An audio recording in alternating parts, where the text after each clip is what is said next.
And we are live with this week's edition of the All Gas No Break Sports Show. I am one of your co-hosts, Nicholas Pavona, joined alongside by Andrew Johnson. And Andrew, Week 4 has just commenced here in the college football season, and boy, do we have some great finishes this week in college football. A big-time top 10 matchup in South Bend, ending on the final play of the game. We had a couple of other games ending in a big-time blowout in the Pac-12. A overall great week number 4. Week 5 should be good as well, but a lot to point out going into this past week, and really a big-time shakeup in the top 25 polls as a result of this big week. So very curious to see what happens in week number 5, but what was your overall impressions of this week 4? Well, week 4 gave us a lot of great games, but you mentioned the Ohio State-Notre Dame game. That stood out to me the most because I was at the dinner watching that game, and while everyone else was, having a normal conversation, I was just staring at the TV over in the bar, watching the storm that was brewing for both these teams. But lots of great games. SEC action was great. Pac-12 got a little bit more interesting for a couple games, which I'm sure we'll get into. Yep. But I think I'm going to defer to you now, and you can kind of kick it off and tell our viewers what happened in week 5.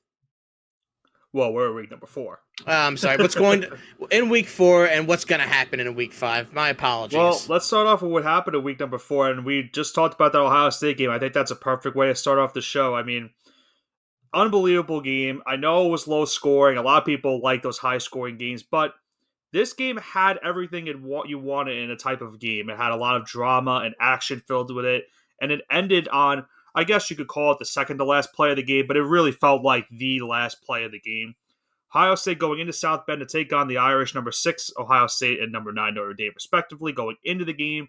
So a lot of, big momentum going into this one. 2 top 10 teams, both looking to cement themselves into making an opportunity or getting themselves close to an opportunity to make the college football playoff. And at the end of the day, the game delivered in all of that stuff I mentioned earlier with the drama and action filled towards it. And at the end of the day, this is a game that Notre Dame, let's face facts, should have won. They came back from trailing. They were able to take the lead 14-10. They were down. They were down 10-0 at one point in the game. Were able to rally off some points and give themselves a 14-10 lead. They got a stop, backed into their own territory, had an opportunity to ice the game on their last possession offensively, and some really questionable play calling from Notre Dame cost them this game on the offensive side of the ball. Mostly for me, when I watched that drive, Notre Dame was really running the ball efficiently in that fourth quarter. And on first down, they ran the ball, got 6 yards, and you think to yourself, okay, they'll run out the clock, get a first down, and ice this game and win. On second down, they run a play action, almost got intercepted, so that could have been disastrous. And then on third down, they decided to run the ball again just to milk more clock. Oh, actually, I'm wrong. I believe there was a pass that was almost intercepted, but there was a flag called, and then they ran the ball on third down to just milk that clock. So Notre Dame gives them the ball back. Ohio State goes down the field. There was a 3rd and 19 at the Notre Dame 22, and that was a result of a intentional grounding that was called on the previous second down play. Ohio State converts the 3rd and 19 unbelievably, and then I believe it was 3 plays later, or was it? It was fourth down. My apologies. On 4th and goal at practically the 2 to 1 yard line, Ohio State runs the ball, gets the game-winning touchdown, and with 1 second left, they win this one by a final of 17-14. They go to 4-0 in the season, and just a heartbreaking loss for the Irish. This was a game that, like I mentioned, was very winnable, should have been won at the end of the day, and they just made a lot of mental mistakes down the stretch. I talked about that touchdown. The final 2 plays defensively for Notre Dame, they had 10 people on the field, and that's what ultimately cost them in this game. Ohio State ran the ball in the direction of that missing 11th player on the field for the Irish. So just a really frustrating loss if you're a Notre Dame fan. And for Ohio State, you got to be really happy with how this one finished out. Well, here's the thing. When a certain Harbaugh said that Ryan Day was pretty much born on third base in regards to his coaching career, he was born on third base because this is him benefiting from something not of himself. This is something that he did not create this win. He was actively trying to snatch defeat from the jaws of victory during this entire game. But Yeah, there was a Marcus lot. Freeman Yeah, was there was a trying to do the lot. exact same thing either. And I will give Marcus Freeman a pass rather than Ryan Day because let's be real, Ryan Day's been around coaching for way longer than Marcus Freeman. Marcus Freeman had a would you say a cup of coffee in the NFL? I know he never made a team, but would you say a Barely. cup of Yeah. coffee? He And, had a cup of coffee on some practice squads. He had a good college career, whatever. He really doesn't go like become a real big time college assistant, I'm going to say up until 2013, 2014 when he gets to Purdue. So right. realistically, and he was a linebackers coach. That's what he started off as. So for him to actually have like practical coaching experience, I guess as a big time offensive or defensive assistant, it didn't really happen until maybe 2016, 2017 on that same Purdue Boilermakers team. So you see the inexperience here. This is his first big coaching gig.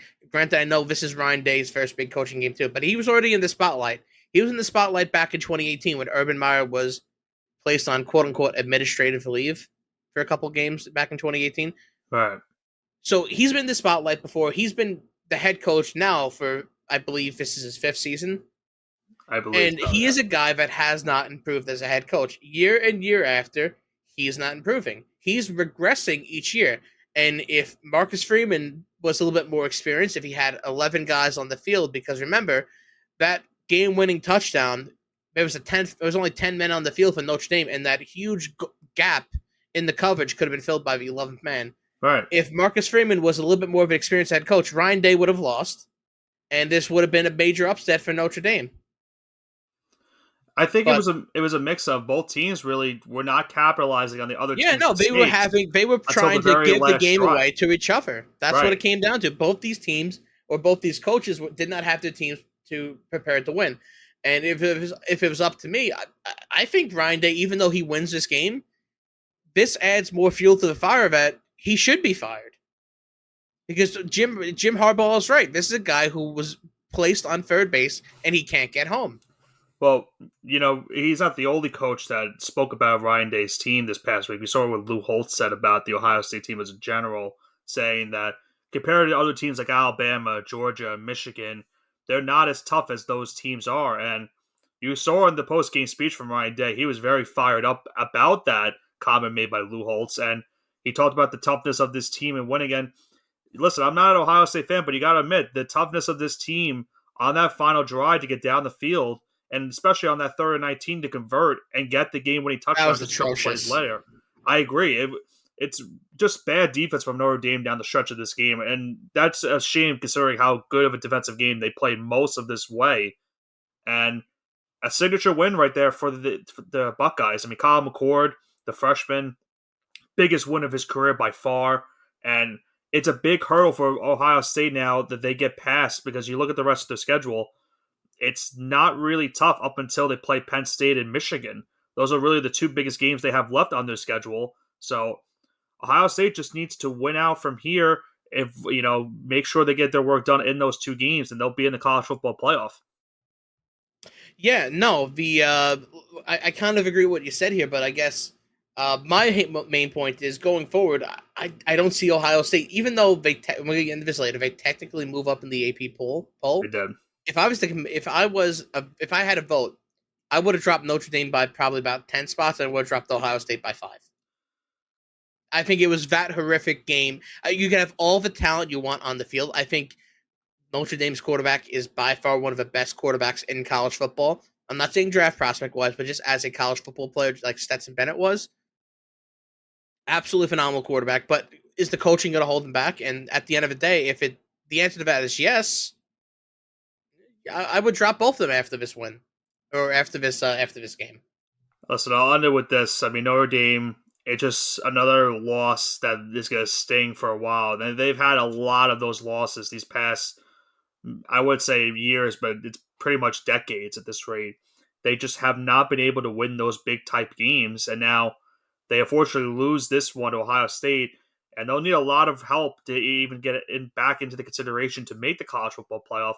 They'll have a chance this upcoming weekend to help their case in a rare road matchup with another team that's ranked in the ACC, which we'll get to later, a little bit later on the show when we preview that game.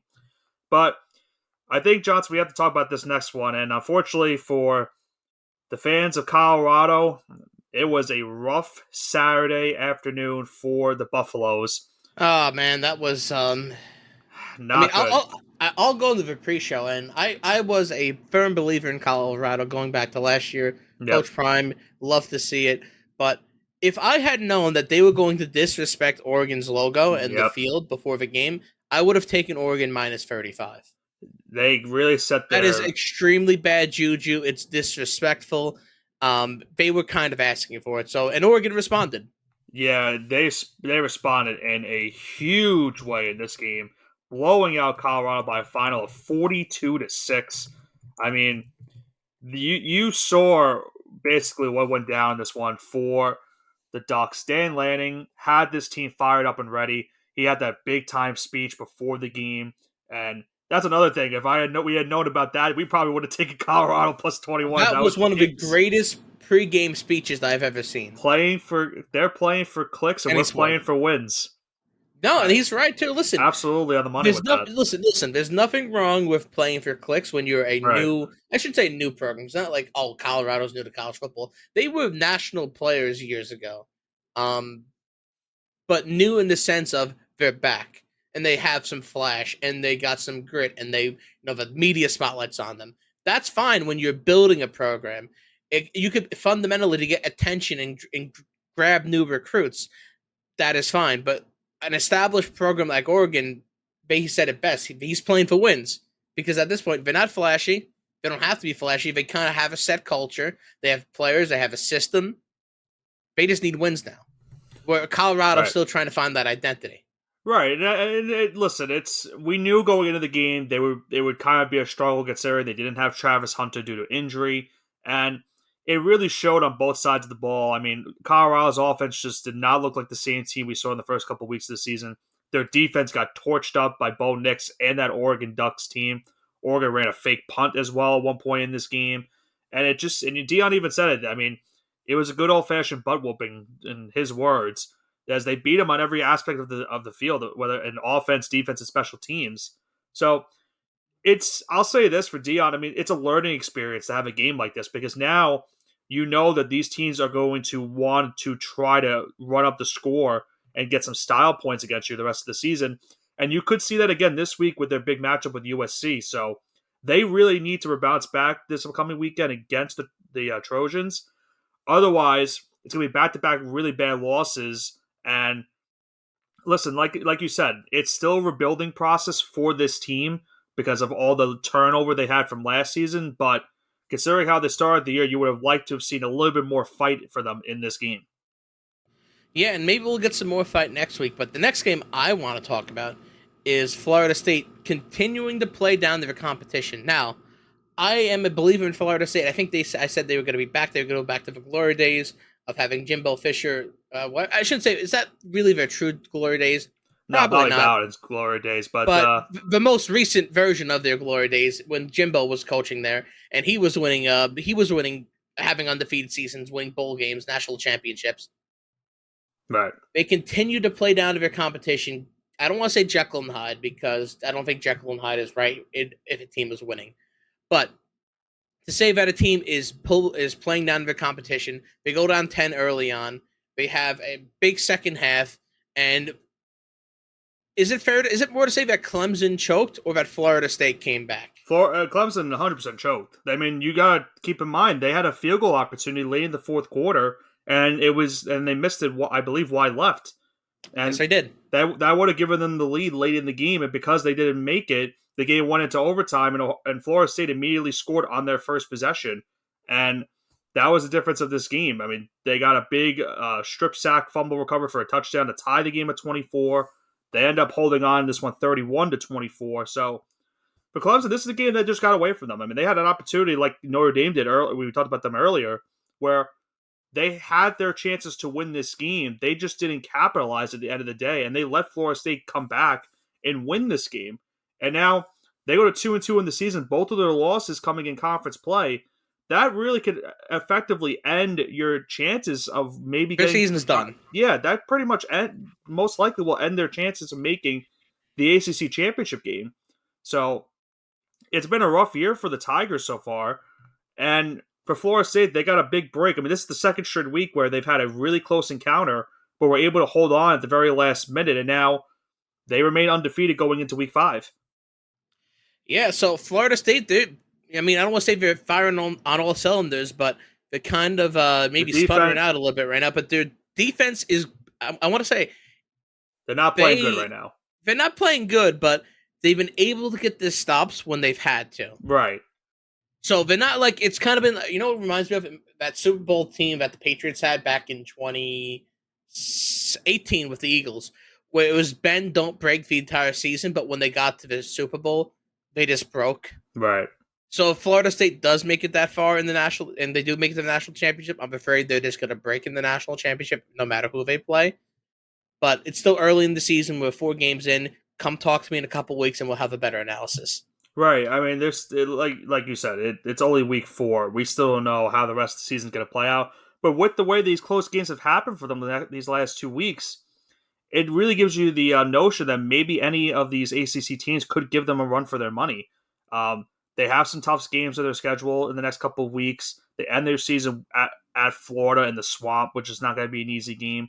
So who knows how this team ends out in terms of not only in conference play, but also in the great aspect and the big aspect of making the college football playoff. So there's still a lot of work to be done, but they need to just figure out their defensive issues the next couple of weeks. So I'm curious to see how they'll turn around from this game going into their next one. But we'll go to our next game here on the schedule, and let's talk about Alabama getting a big bounce back win, beating Ole Miss at home by a final of 24-10. Jalen Moreau looked a little bit better in this one, Andrew. I mean, did have a really bad interception in the red zone. He did stare down his receiver earlier, but he had a other really than bad that, he looked pretty good. Right. He that's all, and that's really all Alabama's hoping for. They're hoping that he can learn from those mistakes and play better to his ability. And he did pretty much that in the second half. This game was pretty much a tale of 2 halves in this one.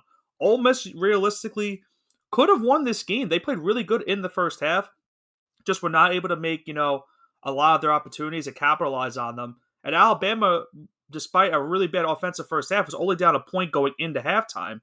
And then the second half was all Crimson Tide. They outscored the Rebels by a score of 18-3. Moreau had a nice game, 4 incompletions. Jace McClellan, though, was the big story for Bama. 17 for 105 and a touchdown. That's been the story for Alabama so far in the season in terms of offense. They've been able to run the ball very efficiently, and that's what's helping them stay in these games. Their defense played really strong in the second half, forced Jackson Dart to throw an interception, and really just shut down this entire Ole Miss offense.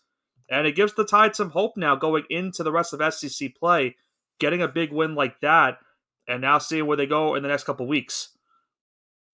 Yeah, no, Alabama's been this was kind of a litmus test for them because we didn't know how they can respond after. I mean, they looked a lot better against USF, and I'm sorry, a lot better this week than they did against USF because my God, that was horrid. I think you know what, we gave Jalen Milroe a lot of crap, but I feel like if he played against USF, they would have won by 50 points.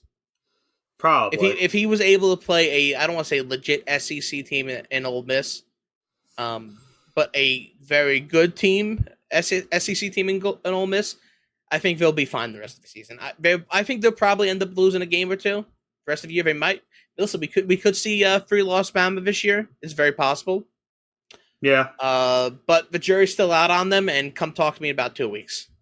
Yeah, it's a weird talk because Alabama's been known for these high-powered offensive teams, and you're not seeing it this year with this team. But their defense could easily be a reason why they get back into the thick of it, just because of how good they played. I know they had a little bit of a hiccup against Texas, but Texas has shown that they can score points, so that it's not a bad loss at the end of the day, considering where the Longhorns are currently ranked. But Bama has an opportunity to keep themselves alive. They just need to win out realistically. And you said it, they have some tough games on the schedule, but if there's any coach that can make sure that they get ready for those games and have an opportunity, it's definitely Nick Saban. So never count out the Tide. They still have a chance. Yeah, I mean he's one of the greatest college coaches of all time. But like I said, he's got to get with the times pretty soon because it could be he could get stuck in them. So he's got to modernize his playbook a little bit. Yeah. So we'll see how Bama does the rest of this the next couple of weeks. But let's talk about a rare, low-scoring affair in the Pac-12. Didn't really expect to see this type of a game between UCLA and Utah. A 14-7 final win for the Utes, so the Utes do remain unbeaten. They had a pick six on the first play of scrimmage in this game, so they were able to set the tone. Defense played strong for them throughout three quarters, gave up a touchdown in the fourth. But Utah remains unbeaten so far in the season. They now go to 4-0. Bruins fall to their first defeat of the season. And you gotta like what Utah's been doing the last couple of years in the Pac-12, and now obviously they're not going to be in the Pac-12 next season. I They're one of the teams going to the Big 12, if I'm not mistaken, correct? Yes. This conference realignment is still getting very confusing to me, so I need to try to get it all, under my belt and make sure I have all the information correct. But Utah gets the win nonetheless, remains unbeaten. They won a Pac-12 championship last year. They're in line to try to do it again this year, and they've done it with their backup quarterback throughout the first four games. So that's a great job by Utah to keep, remain unbeaten. But as you see in their schedule, Johnson, they have a tough road game this upcoming weekend, and I'm curious to see how that road environment will factor into it, because we saw what happened to them against Baylor. They almost lost that game on the road and had to score a very late touchdown just to tie the game. It almost sent it into overtime before they scored the eventual game winner. Um, I'm very curious to see how they do this upcoming weekend against Oregon State. Yeah, I mean Oregon State. That is a team that I am a firm believer in. Like I said, but do we want to get into the next game involving Oregon We State? Do could we go want into the to? next game with Oregon State and Washington State, because this was the type of game I was suspecting from Utah and UCLA in I terms of agree. a bunch of points being scored between these two Pac-12 schools. There was 21 points scored in the first and second quarter combined between the two teams. Then the third quarter had a little bit of a hiccup, but then the fourth quarter, Oregon State made it interesting. They outscored the Cougars 21-3. Unfortunately for them, they fall at the end of the day, losing this one 38-35. I talked about it going into this game, Andrew. Washington State's quarterback Cameron Ward has been a beast so far for them on the young season. And man, did he have himself a day against the Beavers. 28-34, 404 yards and four touchdowns. Just very efficient for this Washington State team. They remain unbeaten. Yeah, I really have liked what they've done so far on this young season. And Oregon State, no disrespect, they played a good game too. It's just their defense at the end of the day could not get They them woke up too a late. stop. That was the issue. Right. They decided to let three quarters of football pass by them. Really, the first half. If that first half doesn't happen, if Oregon State comes to play the way they did in the second half, this isn't even a game. I think Oregon State probably blows them out. But this is why you play the game. This is why you play the game of football. It is not something you play on paper. You get all the athletes together and you play them. That's why you have great upsets. That's why you have moments like this. Who would have thought that we would be talking about Oregon State, Washington State being such a crucial matchup in the final year of a packed Big 12 program? And those are the two teams that are still staying I'm in the sorry. Pac 12. Yeah, I mean, listen, the Pac-12 is going to.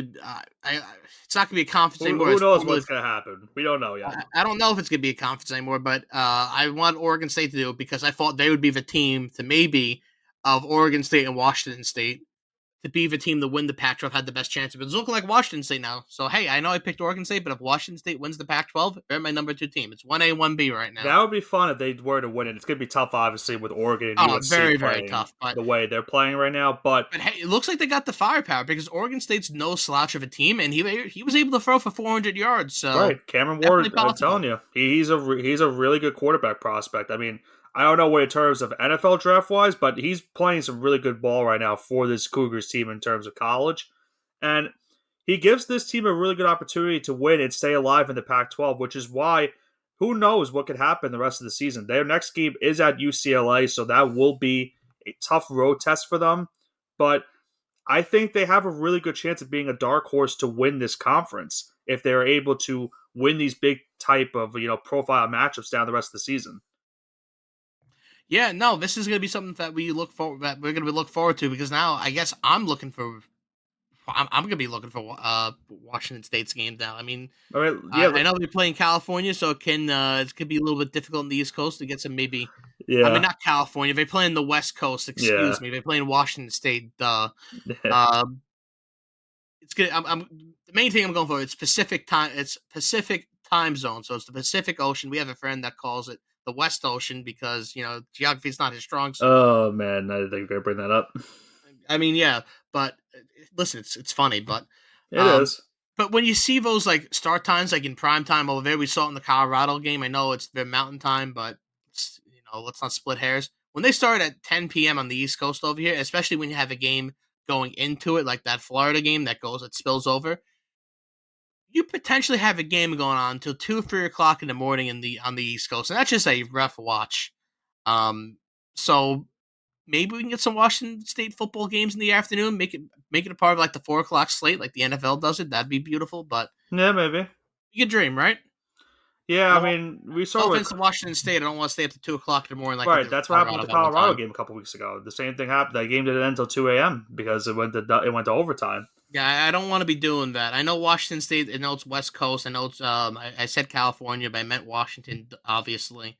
But I know the times haven't been determined yet. But I know they're playing UCLA at 3 p.m. this upcoming week. Can we stick like that? Make a big Two noon weeks, but kickoff over yeah, there in 2 weeks. I'm sorry, get a tough. bye week.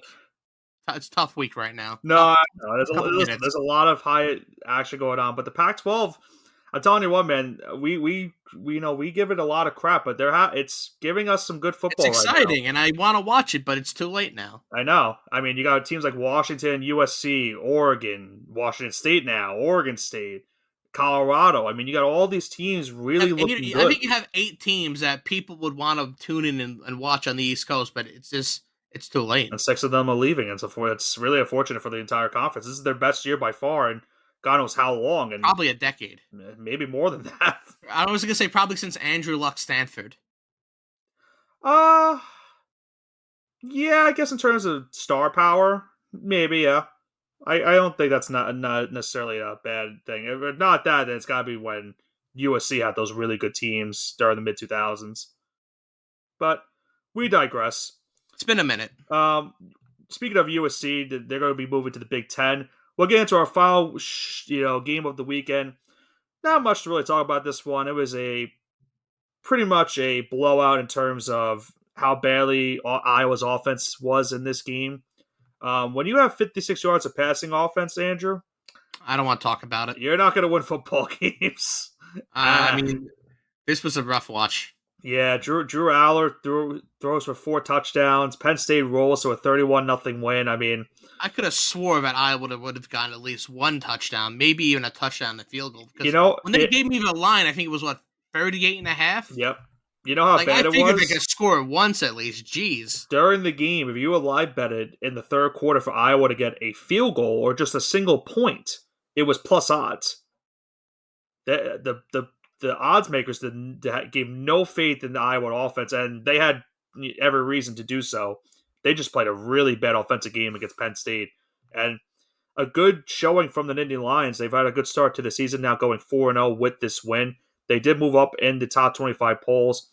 I did mention, though, they will be playing Ohio State in a couple of weeks, in just about almost a month, and they're going to be in Columbus for that game, so that's not going to be an easy game for the Nittany Lions, but if their defense plays like this, they'll give the Ohio State Buckeyes a big time, I like Penn State over them right now.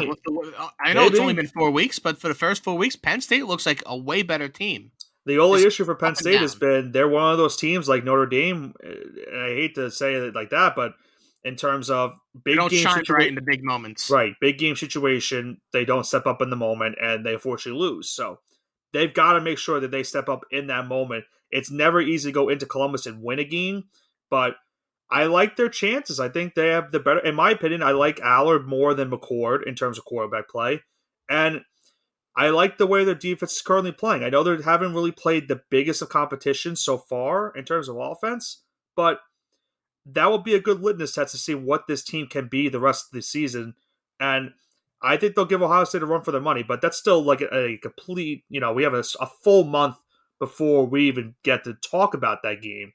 So we'll have to see how those two teams do. But before we go into our Week 5 preview, Andrew, any noteworthy changes you saw in this week's AP Top 25 poll? I know there was a couple of movement in terms of the top 10, new teams entering the top 25 polls as well. I guarantee you, I know you're going to talk about one team entering the top 25 polls. Would you like to guess that team? Oh, I know it. I know who exactly it is. It's going to be Rock Chalk. Rock Chalk Jayhawk. Like I Yep. said, I don't like Kansas basketball, but man, Kansas football, I'm a big fan of because I love the underdog. This is a Kansas team that made a bowl game last year. It's going back to They the did. It's almost like a throwback to the Mark Mangino Kansas days, right? Yep. This is probably the best couple teams we've had since Mark Mangino, and for them to be ranked at 24, it is great to see. Also at number 25, Fresno State. Yes, Fresno State of the Mountain West. Bulldogs, yeah. Yeah, and could be a Pac-12 team next year. Who knows with how the conference is going, entering. So I think the first time we're very ranked under Derek Carr. Yeah, they were definitely ranked to the Derek Carr. Yeah, so this is like a throwback to Derek Carr. They're playing some great football. They're blowing out their competition. They're gonna play Nevada this upcoming Saturday. Start off the season with a couple Power 5 wins against Arizona State and Purdue.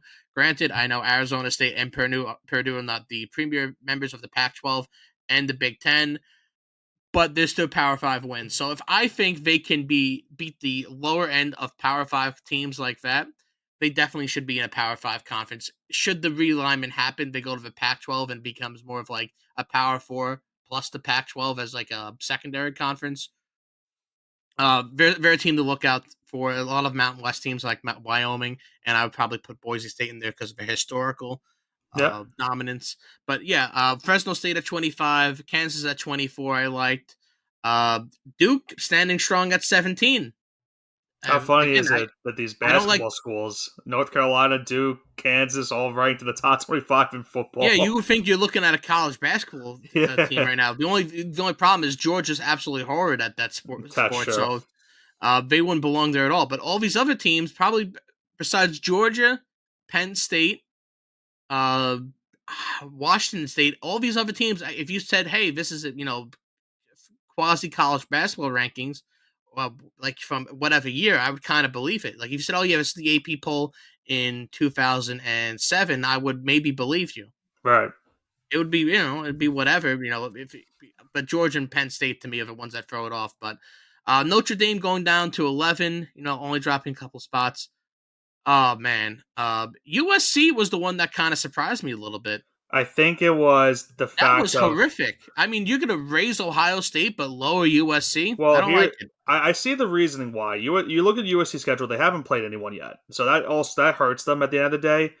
One, You play who's in front of you, though. right? I'm not. I agree For with them that. to get a win and drop 3 spots like that is horrific. I think it's in terms of the teams that are above them; they've looked more dominant compared to USC. Again, I'm gonna say Ohio State, who they've looked like hot garbage for 3 weeks of the Right, season. but you could make the same case for Florida State because they've only looked good in one game so far this season. Yeah, but here's the thing: like Florida State has played nothing but Power 5 schools outside of Southern Miss. Right. That I know they're not good Power 5 teams. I know it's Clemson and Boston College, but I would hope, and I'm gonna stress, I would hope that Clemson and Boston College are better wins than the Youngstown State Penguins. No offense to them. And trust will go. yes, that's true. And the Western Kentucky Hilltoppers. Let's be real for a second. Bailey Zappi, legend. I know. Listen, Bailey Zappi's not there anymore. College legend. I think had 6,000 passing yards Something and like 50 that. touchdowns. Broke the record. Really good quarterback in college. But listen, they struggled mightily against Indiana and Notre Dame. That is a massive red flag to me. Well, I don't think Notre Dame's a red flag. Notre Dame is a good team this year. Well, Indiana mainly. Yeah. It's not Hoosier basketball. It's Hoosier It's football. still, like I said, it's still very early, and USC's got a big game this weekend that easily could move them up in the polls too. I know the team that they're playing this week, Colorado, is no longer in the AP top 25, but they already, they still have made some noise in the rankings to the point where USC, with a good, strong win, could move up in the poll. And who knows, if one of those teams in front of them also lose, then easily they move up in the top 10 no matter what. I would just like to mention that Rutgers is now 4-0 versus the spread. Good teams win, but great teams cover. Go Rutgers. Good push. They, no, they covered actually because there's a lot of people had 24 and a half and then they moved the line. So they covered. The Oh, I initial see. line was Okay. 24 and a half. So they're still undefeated. But Rutgers looked very good outside of a couple boneheaded plays. They missed a kick early on in the game, which kind of sunk their battleship. And they had a couple of boneheaded, like an interception, which they gave up.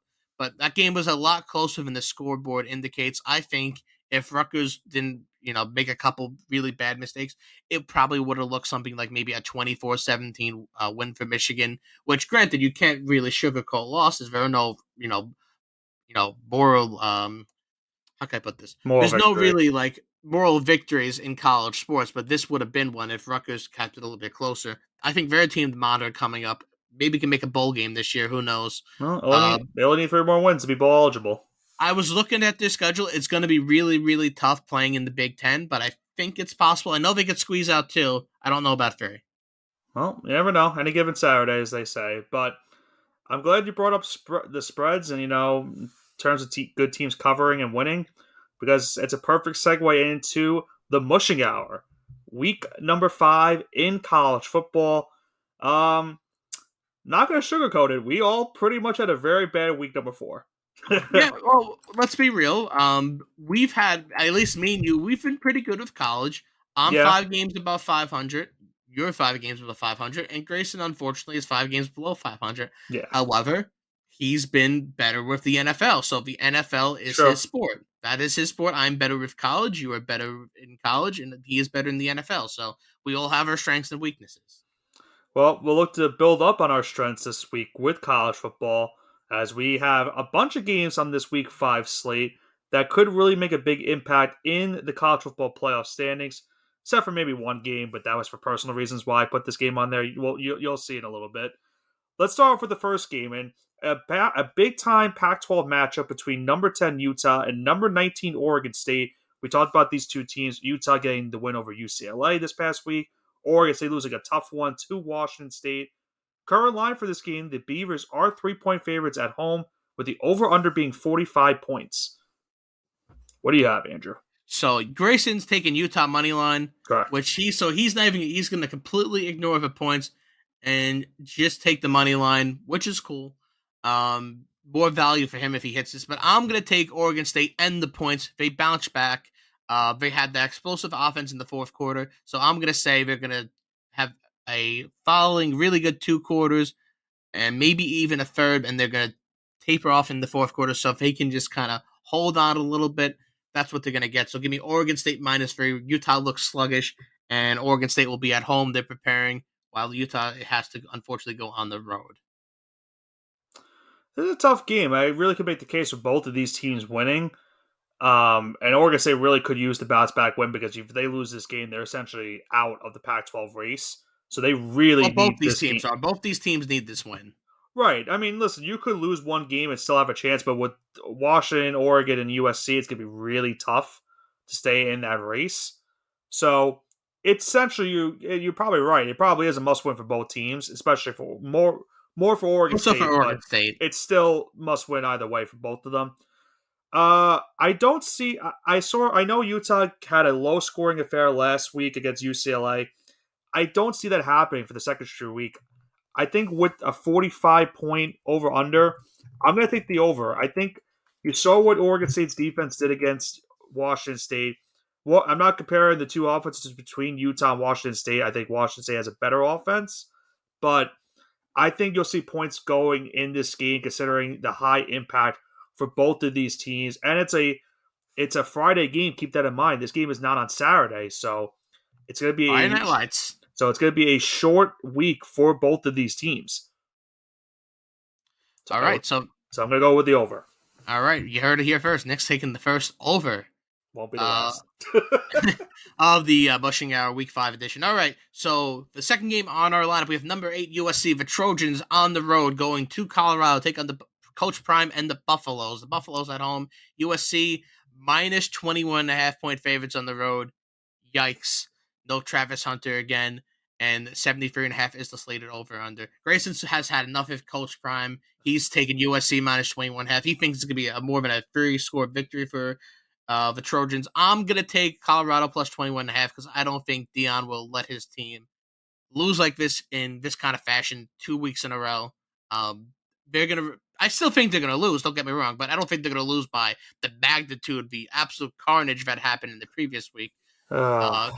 I think Coach Prime is the type of coach to tell the kids, okay, I think he probably took away his son's Rolls Royce for the week. That's what probably happened. He probably said, you're not allowed to went old school a little bit, not allowed to wear the uniforms or anything like, starter jackets around campus for a week. Get your pride back. Do suicides. You're gonna run the stairs of the stadiums during practice. He's gonna kind of not run him into the ground, but get him prepped for this upcoming week, and he's not gonna accept that kind of disrespect at home. So give me Colorado plus 21.5. Okay. I don't know, man. I love Coach Prime, but they have spurred me now in back-to-back weeks with me taking their spread. I took them in Colorado State minus 23. Obviously, did not work. I took them last week plus 21. Obviously, was not good. And you're facing the number one potential overall draft pick in Caleb Williams this week in a tough road game for the Trojans because Colorado will be, it will be jam packed for this game. And you know what? Call me crazy. I'm going to take the over. You're gonna take the over in this game. I mean, I think that's a lot of points, man. That is.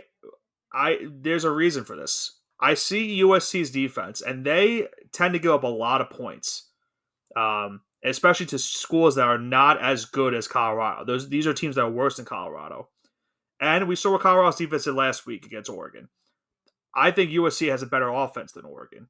Hence me taking the over. It is a lot of points, but I took it in the Colorado State game, and that went And it over. hit. That went over. It took two overtimes, but it hit. So yeah, there's a strong possibility this game could go to overtime if Colorado plays their cards right, but I could see the over hitting as well. So I'm gonna go with over for the first two picks of this week. All right, he's taking the over again. All right, in our third game of the week, SEC standings kind of impacted on the mid tier. I'm going to call this a mid tier matchup in the SEC. Well, one team undefeated, the other is 3-1. But yeah, Yeah, I mean but SEC it's mid tier. That's just how it rolls in this that's fair. conference. The University of Florida Gators are leaving the swamp to go to the Wildcats and take on Kentucky. Kentucky minus 2.5 point favorites at home. 46.5 is the slated over under. Grayson's taking the Swamp Creatures plus 2.5. I'm also going to take the Swamp Creatures plus 2.5. I like Kentucky. Not basketball, Kentucky football because they're a scrappy underdog, or I should say a scrappy Wildcat in this case. But something about this Florida team now that they're competing with both the U and Florida State for supremacy once again, it's kind of light a fire up them. We're kind of seeing a renaissance in Florida sports, and I think Florida players have that extra motivation to not get left out of the national media because if they start losing here, it's going to kill their recruiting game, and I don't think any player wants to be part of that. So give me the Gators to at least cover on the road. They could sneak out the victory, but at least give me the Gators to cover. Plus 2.5 are my pick and Grayson's pick. Ooh, it's put me in a tough spot because I don't really know much about the Kentucky team right now. I know they're 4-0. They just won last week against Vanderbilt, but can't really get a big lidness, general feel of what this team is after beating Vanderbilt. No offense to any of their fans. I will, for the sake, not take the points. I'm going to just take Florida straight up and take the money line. I could see Kentucky winning this game because it's it's an early kickoff. You're on the road. They've had their struggles against Kentucky the last couple of years, but I think they do get this done. They're starting to hit a little bit of a nice stride right now in the season, but it will all unfortunately come crashing down for them when they play Georgia. So let them have their moment in the sun for now. All right, I don't know how to think about that, but I hope they make a comeback. Alrighty then. Now let's talk about. Speaking of Georgia, speaking of the Bulldogs, the Bulldogs are leaving out Georgia to go to Alabama and take on Auburn. Auburn at home, despite being at home, Georgia is 14.5 point favorites on the road. Slated over under is 47. Grayson's taking Georgia minus 22. I think it's a reverse mush because he's a quasi Auburn fan. So Quasi. I think he's trying to mush them into oblivion so that Auburn will at least cover and not be embarrassed. Uh, Give me Georgia minus 14 and a half. Auburn looked really bad. Auburn's defense looked awful against a And their backup offense. quarterback.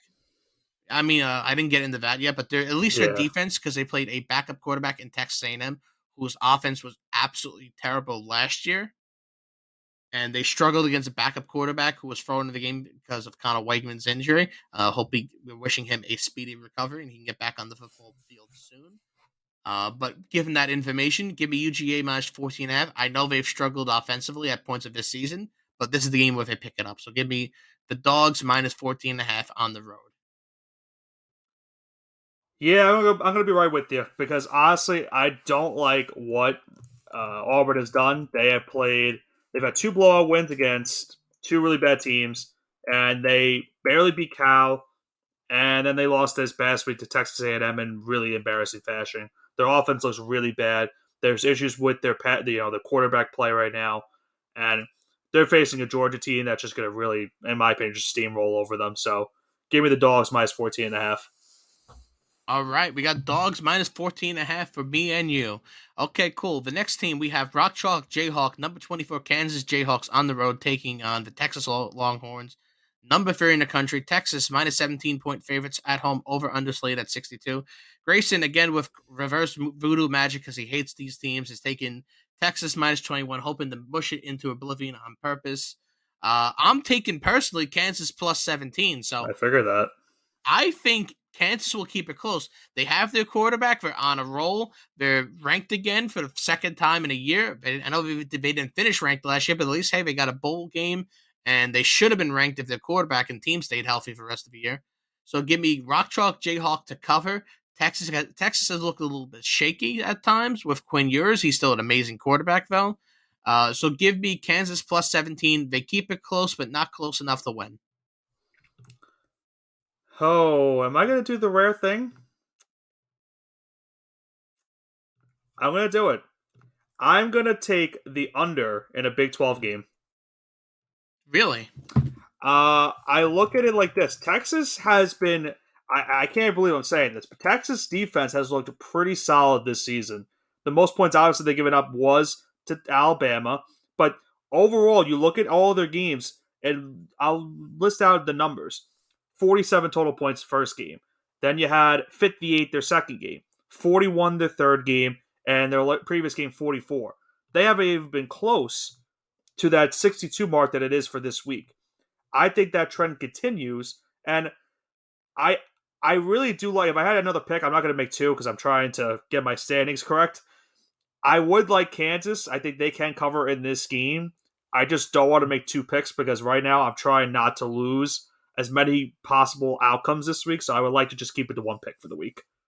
I mean, that's what So I always do. I always keep it at one. Make it simple. yeah, that's fair. So I'll stick with the under, a rare under in the in a Big 12 game. Yeah, that's something to say the least. Okay, I did not expect that out of you to take the under in a Big I 12 know, game. I know. But I'm trying to get frisky this week. I digress. Okay, let's go to the next game we have here. We have the Tigers of Louisiana State University, LSU, number 13 in the country, on the road to the Ole Miss Rebels. Ole Miss at home, despite being at home, LSU minus 2.5 point favorites on the road. 63 and a half is the slated over under. Grayson is going to take the Ole Miss money line and the over. So he says, I don't need the points. They're going to take care of business at home, and they're going to do it, scoring a lot of points. But give me LSU minus 2.5.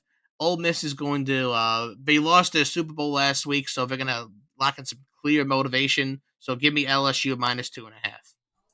Well, we talked about big time game in terms of it's a must win. It's a must win for both these teams. They want to have any hope in their respective division for the SEC. They both have one loss now in conference play. They cannot afford a second loss, or else it's pretty much over for them in the SEC conference. Um, I think you already know where I'm going to go with it. I had LSU a lot of expectations for them going into the season. Obviously, the first game of the year was a big, roadblock, and unfortunately, they crashed and burned in that game against Florida State. I think they're starting to get better in the last couple of weeks. They're starting to play a little bit better. had a nice win this past week. I think they go on the road and get the win over Ole Miss, and I'll just take them straight up money line for this one. So give me LSU money line on the road. Taking them straight up money line. Okay, I like it. I like it. We're taking rolling with LSU. Okay, the next game is Nick's favorite game of the week. His favorite team, Clemson, is going on the road to take on his Syracuse Orangemen. Playing, I'm still gonna call it the. I know it's like the JMA Wireless Dome now. It is the Carrier Dome. It is the I don't care carrier what though. this. I I don't agree care with what you. the sponsorship is. Grayson is just going to take Syracuse money line, which is extremely ballsy because Clemson is minus 7 point favorites on the road over underslated at 52. Again, Grayson is taking Syracuse money line. They're going to take care of business. He says they're rattled from that Florida State game that they're not going to recover. I'm gonna Nick. I think Syracuse is going to lose. No offense, but I think they're going to cover. I think they're going to lose on a field goal like score. I'm going to say they're going to lose between 1 to 6 points. So give me Syracuse +7 at home. Clemson makes a recovery somewhat. This game is so personal for me because Clemson has brought me nothing but nightmares the last couple of years. They've been close, exactly, every year. You said it right. They've been close every year. Especially last season. We had them beat at Death Valley in Clemson, and then Clay Klubnik came into the game because of an injury, a quarterback, and he led Clemson to the win in that game. And I remember calling it too. I said that this was the same exact scenario that happened the last time. Trevor Lawrence got injured. Their backup came in. He won them the game. The same scenario happened last season. And Klubnik led them to the win in that game, and it really infuriated me because I knew it was going to happen. So this game is personal. I need Syracuse to come out on top and get this win. I just don't know if I'm confident in it. They struggled a little bit with Army this past week.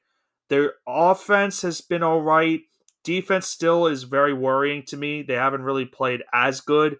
But last season they had a really good defense compared to this year's defense. I'm going to play it safe, and I'll just take them +7 also. I have a bad feeling they'll also lose on the last-second field goal, like you said. But my heart wants them to win because it's not even for the fact that I'm a fan. I just want them to beat Clemson. You want closure. I need. We beat Clemson a couple years ago in the Carrier Dome. I need to see it happen again. It's a new kickoff too, so I'm hoping that maybe plays into a factor for this game. All right. We have 2 games left, and I didn't say the third one, so you can't call me McConaughey this week. All right. We have another, I don't want to say premier SEC game, but another mid-tier SEC game. It's an all right one because I believe in this team. We have the South Carolina Gamecocks on the road going to good old Rocky Top, Tennessee, number 21 in the country. Tennessee, 12.5-point favorites at home, over underslated at 62. Grayson's rocking with Rocky Top, taking 12.5 points, saying that they're going to take care of business at home, win by 2 touchdowns. Me personally, I'm taking the Gamecocks because Spencer Rattler has been a pretty good quarterback, and I think he'll keep it closer than that on the road. And if you're going to give me 12.5 points for him to keep it close when he's played good games against teams like Georgia, give me 12.5 South Carolina. He's been proving himself this year. It's kind of funny going into this game because these were 2 quarterbacks that had Heisman aspirations going into the season. Obviously, those have died down the last couple of weeks because of how the teams have played. And I think you'll see a really good matchup between both of them in terms of quarterback play.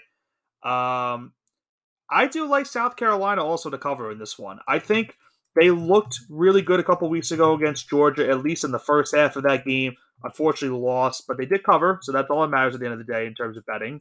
And I think they do this one against Tennessee. Tennessee's been very shaky for me on the year. They usually start off very slow, end their game strong. I think that will play a factor into this one, and I think South Carolina will be able to cover. All right, so Nick and I agreeing once again. Look at that. It looks like we've been kind of synced up a little bit. This could be really good or really bad. Probably bad. And for our final game, we have the Fighting Irish of Notre Dame, number 11. Game of the week? Game of the week, maybe. Number 11 Notre Dame, who's a quasi-member of the ACC. They're going to have to decide soon. Going on the road, the Fighting Irish take on the Duke Blue Devils. Excuse me. I'm struggling here. Got through all this pretty easily. I know. I'm stunned. The number 17 Duke Blue Devils at home. Notre Dame, despite being on the road, is like 5.5-point favorite. 51 is the over-under. And Grayson's taking Notre Dame -10 because he has some He sort of just personal vendetta and likes mushing teams. So this is his way well, of, you know what? He wants to mush Notre Dame any chance he can. Yeah, so sorry, Ryan Hicks, if you're listening to this. I know you do It's been usually, a rough but week for Ryan. been a little rough. They should have won against Ohio State, but we won't Yeah, talk about that anymore. yeah, But he's taking we did Notre Dame enough. -10 to be spiteful. I'm also going to apologize, Hicks, because I think Duke will keep it close at home. Give me 5.5 points. I think they might win this game. So It's give a me 5.5 possibility. points. Yeah, being at home, Duke's been pretty good. Like I said, Duke has a realistic chance to get double-digit wins. Even if they lose this game and lose to Florida State, they have a chance to get double-digit wins, but they have to win one of this.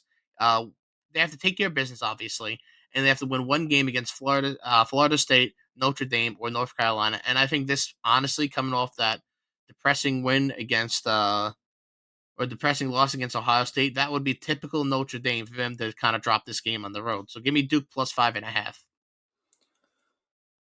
Uh, Unfortunately, I'm not going to agree with you. You know what? And I hate it because they spurned me last week. I really thought they could pull out the win, and they should have pulled out the win. I'm going to say Notre Dame -5.5. I just think in terms of talent, Notre Dame is by far a better team than Duke Oh, I on agree paper. with you by far. It's not even close, And but I think the quarterback play is going to play a huge factor. I think Sam Hartman, he didn't have a strong game against Ohio State. I think he puts up big numbers in this one against the Blue Devils. They really haven't had much competition other than the Clemson game, and they've looked pretty good the last couple of weeks, but like I said, has been against top tier opponents. So I think, the hype around the team right now is great. I like to see right now what they're doing, but I think Notre Dame wants to make a statement after their a really embarrassing loss, and I think they're going to do it, especially in prime time. I think they get it done and they win this one, and I think I'm not going to say by 10, but I think they'll be able to cover and win the one. So give me Notre Dame -5.5. okay, so there you have it. Lots of great picks this week. The Mushing Hour is my favorite thing to do. Of Nick, course. is there anything you have to say, anything about picks before we kind of end it here today? Uh, I hope for a better week this week than last week. I can tell you that, but I think it's been a nice, fun start to the college football season. It's only been 4 weeks in, but we've had a lot of crazy endings, and I'm sure we'll have a lot more as the season goes on. But 9 games that we talked about here in the Mushing Hour, I'm sure there will be a game that we didn't discuss that will probably be in our topics next week, as you never know with college football. Always have to expect the unexpected when it comes down to it. But that's going to do it for this week's edition of the All Gas No Break Sports Show. Week 4 is in the books. Week 5 is just approaching us here in the college football season.